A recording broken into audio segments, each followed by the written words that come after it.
Saudara-saudara yang kekasih, mari kita lanjut melihat firman Tuhan dalam kitab Bilangan pasal 19 sampai dengan pasal 21. Kalau dalam kitab Bilangan pasal 16, 17, dan 18 tadi, pemberontakan Korah dan orang Lewi menyebabkan perkemahan Israel di padang gurun itu dipenuhi dengan mayat. Dalam perjanjian lama, mayat menunjuk kepada kematian adalah simbol negatif, ketiadaan hidup. Sedangkan Tuhan yang kudus berdiam dalam kesucian yang mengharapkan kehidupan. Tetapi sekarang perkemahan Israel mengalami kemalangan karena mayat yang bertebaran yang menyiratkan kekesalan, keluhan, dan ketidakpercayaan umat kepada Allah. Jumlahnya begitu besar sehingga mustahil untuk mentahirkan seluruh perkemahan dengan cara yang biasa. Oleh karena itu dalam kitab Bilangan pasal 19, Tuhan menentukan korban penghapus dosa baru yang sangat spesifik, yaitu korban penghapus dosa lembu betina merah yang tidak bercela, dicampurkan untuk menjadi media pentahiran. Lembu itu dibawa keluar perkemahan dan dibakar di sana sampai tuntas, sampai habis. Dan abu lembu itu dicampur dengan air, menjadi air pentahiran yang kemudian disiramkan untuk mentahirkan seluruh perkemahan itu. Alih-alih harus memberikan banyak korban, cara ini justru memungkinkan pendamaian bagi seluruh perkemahan secara sekaligus. Dalam perjanjian lama hanya korban penghapus dosa lembu betina merah dalam kitab Bilangan pasal 19 dan korban pendamaian di kitab Imamat pasal 16 yang dapat dilakukan di luar perkemahan. Hal ini dapat mentahirkan seluruh perkemahan dan menembus dosa semua umat. Kita dapat melihat bahwa ritual ini mengingatkan kita akan pengorbanan Yesus Kristus yang menumpahkan darahnya di atas kayu salib di luar perkemahan. Dan dengan darahnya itu dia menebus semua dosa kita sekaligus. Kemudian dalam kitab Bilangan 20 kita dapat melihat bahwa meskipun ada kasih karunia Tuhan akan pelanggaran Israel, namun keluhan dan penghakiman itu tidak berhenti. Keluhan bangsa terdengar lagi tentang air atau ketiadaan air di Meriba. Sayangnya menyebar kepada ketidakpercayaan Musa dan Harun kepada perintah Allah. Musa yang diminta untuk meminta air dari batu, ia 2 kali memukul batu itu dengan tongkatnya. Mungkin karena ketidakpercayaan ini maka Tuhan menjatuhkan hukuman bahwa Musa dan juga Harun tidak dapat masuk ke dalam tanah perjanjian, meskipun mereka telah memimpin bangsa itu di padang gurun selama 40 tahun. Bangsa yang mengeluh ini akhirnya melewati jalan yang berliku-liku menuju tanah perjanjian. Mereka menderita dan mati karena ular tedung. Dan pada saat itu Tuhan berfirman kepada Musa untuk membuat ular tedung dari tembaga dan menaruhnya pada sebuah tiang. Maka semua orang yang melihatnya dengan mata iman mereka akan tetap hidup. Yesus merujuk kepada sosok ular tembaga ini sebagai sebuah kabar baik. Sama seperti Musa meninggikan ular tembaga di padang gurun, demikian juga Anak Manusia harus ditinggikan, supaya setiap orang yang percaya kepadanya beroleh hidup yang kekal.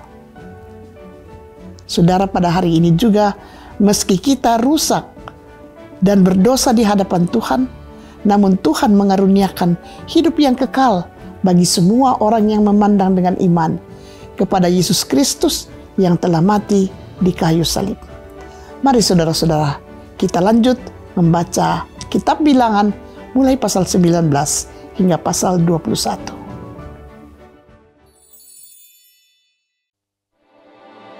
Tuhan berfirman kepada Musa dan Harun, Inilah ketetapan hukum yang diperintahkan Tuhan dengan berfirman. Katakanlah kepada orang Israel, supaya mereka membawa kepadamu seekor lembu betina merah yang tidak bercela, yang tidak ada cacatnya dan yang belum pernah kena kuk. Dan haruslah kamu memberikannya kepada Imam Eleazar.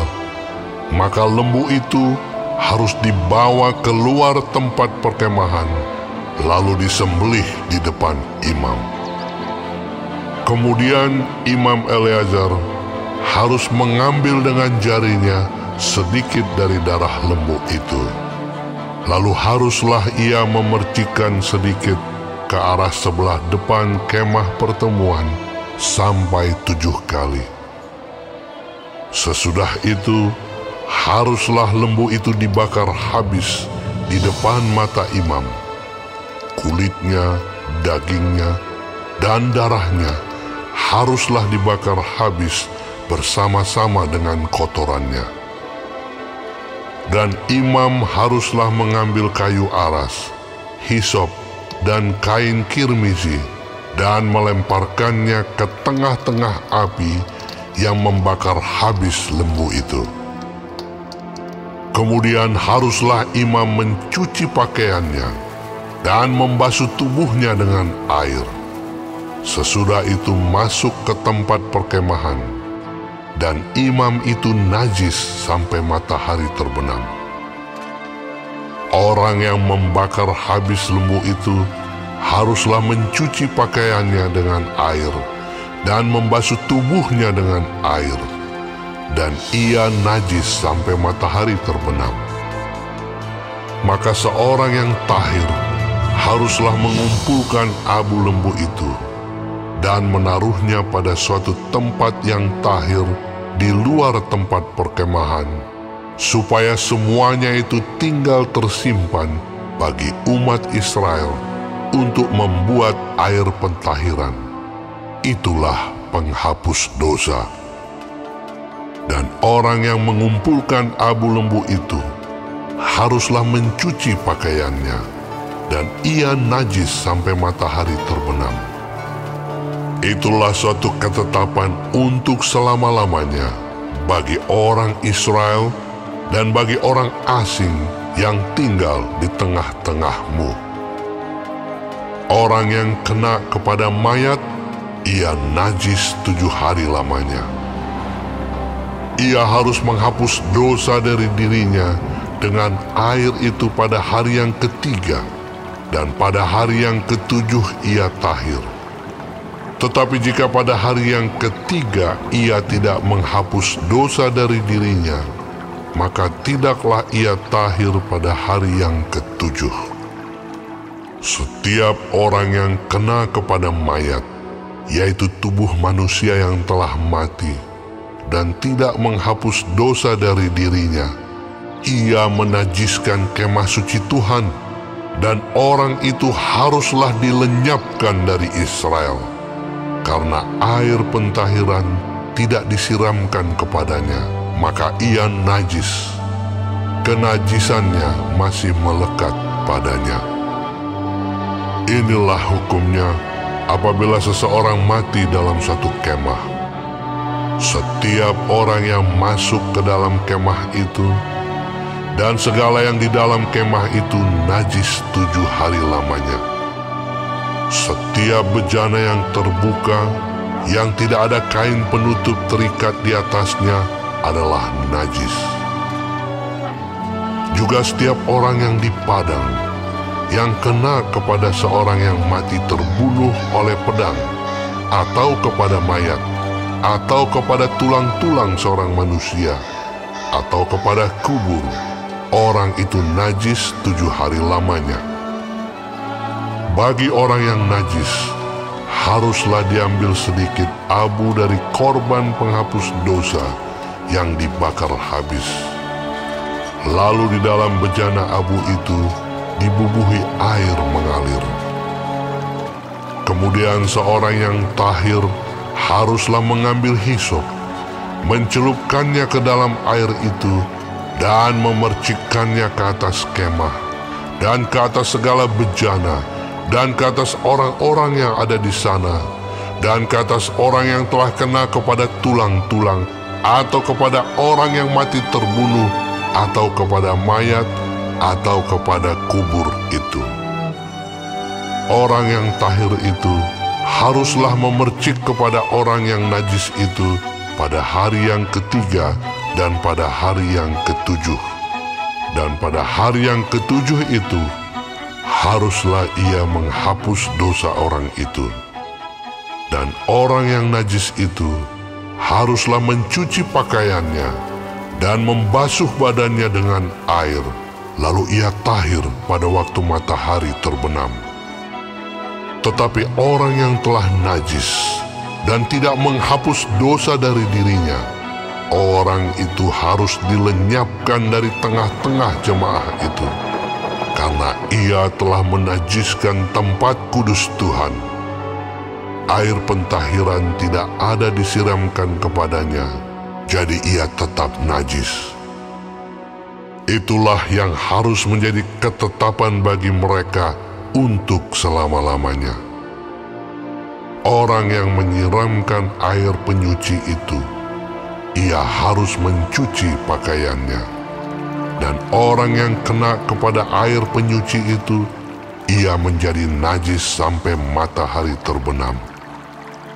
Segala yang diraba orang yang najis itu menjadi najis, dan orang yang kena kepadanya menjadi najis juga sampai matahari terbenam.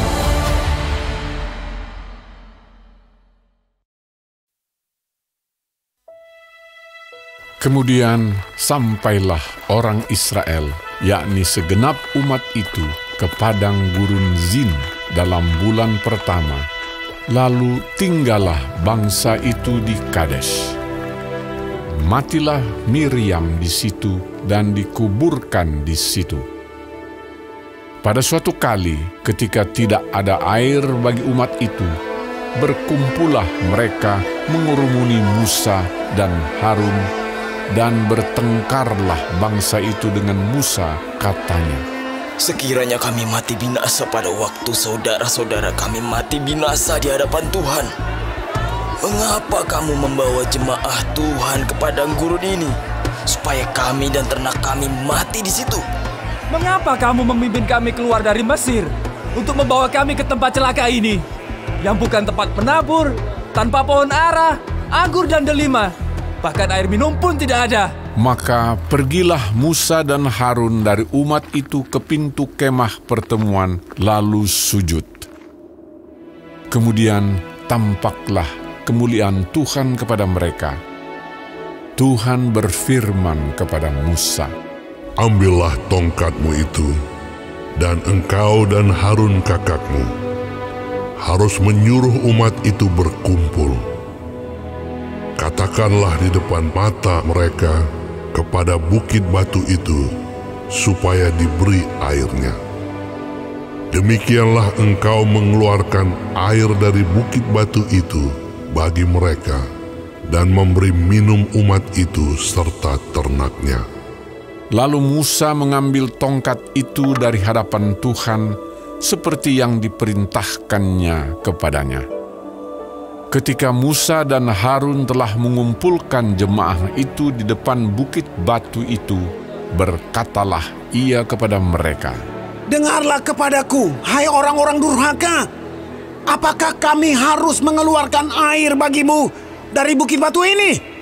Sesudah itu, Musa mengangkat tangannya, lalu memukul bukit batu itu dengan tongkatnya 2 kali. Maka keluarlah banyak air, sehingga umat itu dan ternak mereka dapat minum. Tetapi Tuhan berfirman kepada Musa dan Harun, Karena kamu tidak percaya kepadaku, dan tidak menghormati kekudusanku di depan mata orang Israel, itulah sebabnya kamu tidak akan membawa jemaah ini masuk ke negeri yang akan kuberikan kepada mereka. Itulah mata air Meriba, tempat orang Israel bertengkar dengan Tuhan, dan ia menunjukkan kekudusannya di antara mereka. Kemudian Musa mengirim utusan dari Kadesh kepada Raja Edom dengan pesan Beginilah perkataan saudaramu Israel. Engkau tahu segala kesusahan yang telah menimpa kami, bahwa nenek moyang kami pergi ke Mesir, dan kami lama diam di Mesir, dan kami dan nenek moyang kami diperlakukan dengan jahat oleh orang Mesir, bahwa kami berteriak kepada Tuhan, dan Ia mendengarkan suara kami, mengutus seorang malaikat dan menuntun kami keluar dari Mesir.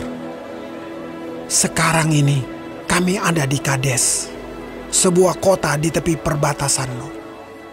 Izinkanlah kiranya kami melalui negerimu. Kami tidak akan berjalan melalui ladang-ladang dan kebun-kebun anggurmu, dan kami tidak akan minum air sumurmu. Jalan besar saja akan kami jalani, dengan tidak menyimpang ke kanan atau ke kiri, sampai kami melalui batas daerahmu. Tetapi orang Edom berkata kepada mereka, "Tidak boleh kamu melalui daerah kami. Nanti kami keluar menjumpai kamu dengan pedang." Lalu berkatalah orang Israel kepadanya, Kami akan berjalan melalui jalan raya, dan jika kami dan ternak kami minum airmu, maka kami akan membayar uangnya, asal kami diizinkan lalu dengan berjalan kaki. Hanya itu saja. Tetapi jawab mereka, "Tidak boleh kamu lalu." maka keluarlah orang Edom menghadapi mereka dengan banyak rakyatnya dan dengan tentara yang kuat. Ketika orang Edom tidak mau mengizinkan orang Israel lalu dari daerahnya, maka orang Israel menyimpang meninggalkannya. Setelah mereka berangkat dari Kades, sampailah segenap umat Israel ke Gunung Hor. Lalu berkatalah Tuhan kepada Musa dan Harun dekat Gunung Hor di perbatasan tanah Edom. Harun akan dikumpulkan kepada kaum leluhurnya, sebab ia tidak akan masuk ke negeri yang kuberikan kepada orang Israel, karena kamu berdua telah mendurhaka kepada titahku dekat mata air Meribah. Panggillah Harun dan Eleazar anaknya, dan bawalah mereka naik ke Gunung Hor. Tanggalkanlah pakaian Harun, dan kenakanlah itu kepada Eleazar anaknya. Kemudian Harun akan dikumpulkan kepada kaum leluhurnya, dan mati di sana. Lalu Musa melakukan seperti yang diperintahkan Tuhan. Mereka naik ke Gunung Hor, sedang segenap umat itu memandangnya. Musa menanggalkan pakaian Harun dan mengenakannya kepada Eleazar, anaknya. Lalu matilah Harun di puncak gunung itu. Kemudian Musa dengan Eleazar turun dari gunung itu. Ketika segenap umat itu melihat bahwa Harun telah mati, maka seluruh orang Israel menangisi Harun 30 hari lamanya.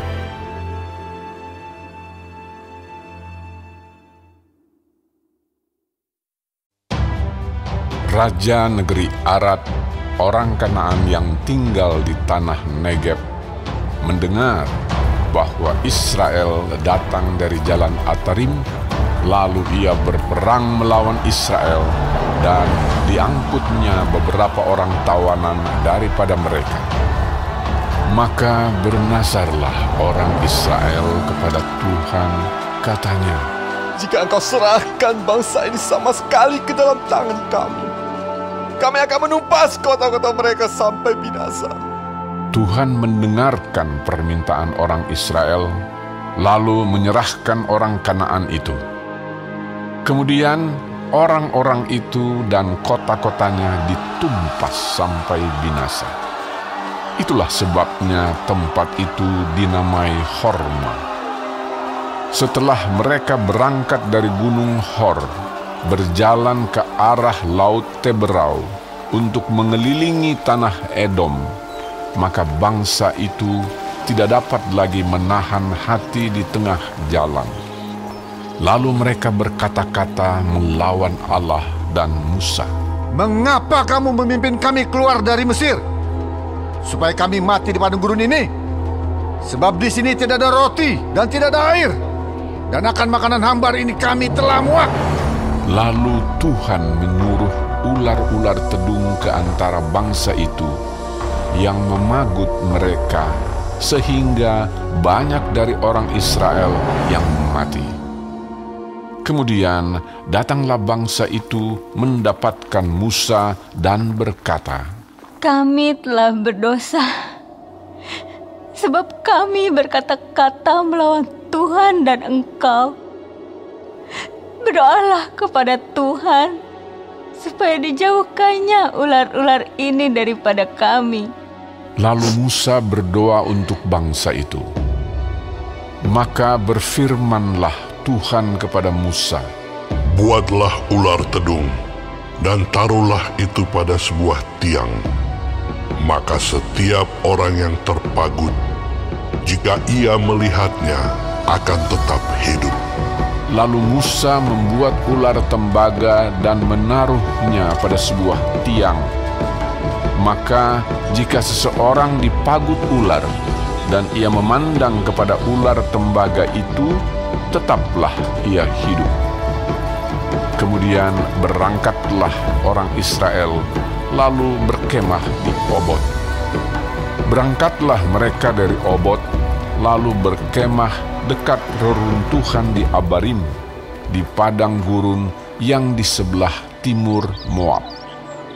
Dari situ berangkatlah mereka, lalu berkemah di lembah Zeret. Dari situ berangkatlah mereka, lalu berkemah di seberang sungai Arnon yang di padang gurun dan yang keluar dari daerah orang Amori, sebab sungai Arnon ialah batas Moab di antara orang Moab dan orang Amori. Itulah sebabnya dikatakan dalam kitab peperangan Tuhan, Waheb di Sufa dan lembah-lembah ke sungai Arnon, dan lereng lembah-lembah. Lereng itu terbentang ke tempat di mana terletak kota Ar dan bersandar pada batas daerah Moab. Dari sana mereka ke Beer. Inilah sumur di mana Tuhan berfirman kepada Musa, "Kumpulkanlah bangsa itu, maka aku akan memberikan air kepada mereka." Pada waktu itu, orang Israel menyanyikan nyanyian ini. Berbual-buallah hai sumur, mari kita bernyanyi-nyanyi berbalas-balasan, karena sumur yang digali oleh raja-raja, yang dikorek oleh kaum bangsawan di antara bangsa itu dengan tongkat-tongkat kerajaan, dengan tongkat mereka. Dan dari padang gurun mereka ke Matana, dari Matana ke Nahaliel, dari Nahaliel ke Bamot, dari Bamot ke lembah yang di daerah Moab, dekat puncak gunung Pisga yang menghadap padang belantara. Kemudian orang Israel mengirim utusan kepada Sihon, raja orang Amori, dengan pesan, "Izinkanlah kami melalui negerimu. Kami tidak akan menyimpang masuk ke ladang-ladang dan kebun-kebun anggurmu. Kami tidak akan minum air sumurmu. Di jalan besar saja kami akan berjalan sampai kami melalui batas daerahmu."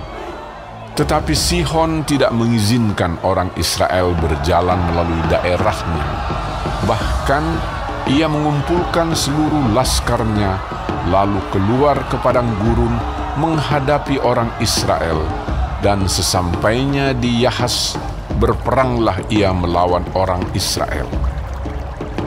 Tetapi orang Israel mengalahkan dia dengan mata pedang dan menduduki negerinya dari sungai Arnon sampai ke sungai Yabok, sampai kepada Bani Amon, sebab batas daerah Bani Amon itu kuat. Dan orang Israel merebut segala kota itu, lalu menetaplah mereka di segala kota orang Amori, di Heshbon dan segala anak kotanya. Sebab Heshbon ialah kota kediaman Sihon, raja orang Amori. Raja ini tadinya berperang melawan Raja Moab yang lalu dan merebut dari tangannya seluruh negerinya sampai ke sungai Arnon. Itulah sebabnya penyair-penyair berkata, "Datanglah ke Heshbon, baiklah dibangun dan baiklah diperkuat kota kediaman Sihon itu. Sebab api keluar dari Heshbon, nyala dari kota kediaman Sihon, yang memakan habis Ar-Moab, yang berkuasa atas bukit-bukit di sepanjang sungai Arnon. Celakalah engkau, ya Moab, binasa engkau, ya bangsa Kamos. Ia membuat anak-anaknya lelaki menjadi orang-orang pelarian, dan anak-anaknya perempuan menjadi tawanan kepada Sihon, raja orang Amori. Kita telah menembaki mereka, Heshbon binasa sampai ke Dibon, dan kita menanduskannya sampai ke Nofah, yang terbentang sampai ke Medeba. Demikianlah orang Israel diam di negeri orang Amori. Setelah Musa menyuruh orang mengintai kota Yaezer, mereka merebut segala anak kota Yaezer dan menghalau orang-orang Amori yang ada di situ. Kemudian berpalinglah mereka dan maju ke arah Basan. Lalu Og, raja Basan, beserta segala rakyatnya maju ke Edrei menjumpai mereka untuk berperang. Tetapi Tuhan berfirman kepada Musa, "Janganlah takut kepadanya, sebab aku menyerahkan dia dengan seluruh rakyatnya dan negerinya ke dalam tanganmu. Dan haruslah kau lakukan kepadanya seperti yang kau lakukan kepada Sihon, raja orang Amori, yang diam di Heshbon." Maka mereka mengalahkan dia dan anak-anaknya dan seluruh rakyatnya, sehingga seorang pun dari mereka tidak ada yang dibiarkan terlepas. Lalu mereka menduduki negerinya.